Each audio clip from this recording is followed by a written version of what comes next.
Slogan, moi j'ai juste une question à vous poser. En vous demandant de répondre par une phrase. Mais une phrase qui ne va pas 153 mots ou une demi-heure, parce que sinon on s'en sort rien et vous allez perdre les gens qui sont ici intéressés et donc perdre ceux qui ne sont pas intéressés. On va faire de la politique fiction, comme d'habitude. Vous êtes élus demain. Vous avez le pouvoir de faire voter une seule loi, une seule, immédiatement applicable pour les 28. Laquelle est-ce? Une autre question là-bas. Moi, je me permets de prendre la parole parce que j'avais levé la main aussi. Thomas Arbonnier, je suis professeur de SVT, très sensible donc, à tout ce qui est écologie, etc. Dans un collège en difficulté du Valenciennois, et donc je suis un militant fervent de l'UPR. Et moi j'aimerais bien poser la question de savoir quel est le bilan de l'Union Européenne en 2019. Est-ce qu'il est positif, négatif? Catastrophique. Voilà. Ok, alors la question de monsieur également, et puis après on fera un premier tour de réponse, et le micro viendra ici à l'avant, il y avait plusieurs personnes. Oui, bonsoir.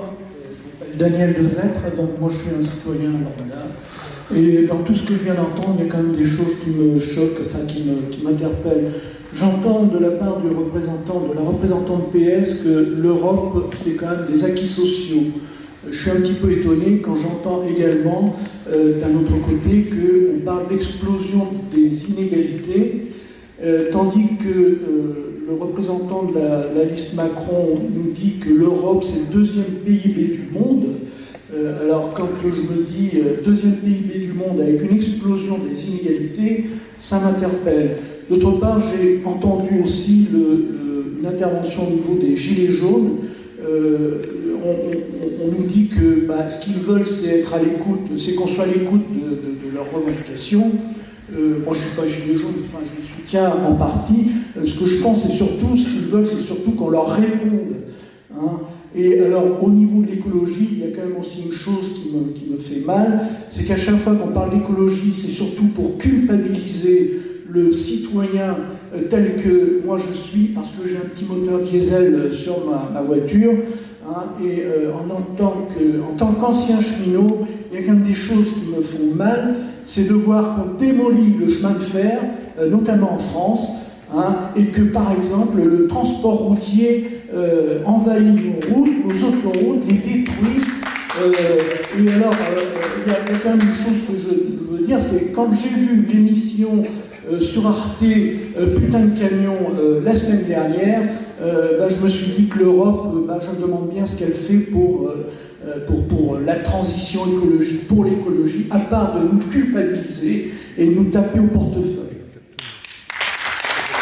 Alors, on va répondre à ces trois premières questions en commençant par le fond, mais je voudrais tout d'abord saluer la présence parmi nous de Michael Hirault, maire de Fourmies, qui était retenu préalablement par un conseil municipal. Il y avait déjà un représentant du conseil en la personne de M. Waska. Si vous voulez bien vous avancer, c'est vous qui aurez la lourde charge de conclure vers 2h30, 3h moins le quart. Mais donc, ce serait sympa de rejoindre les participants.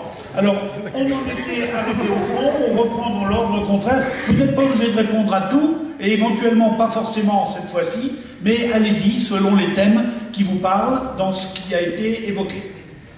Eh bien, je reprendrai dans l'ordre inverse des questions sur l'écologie.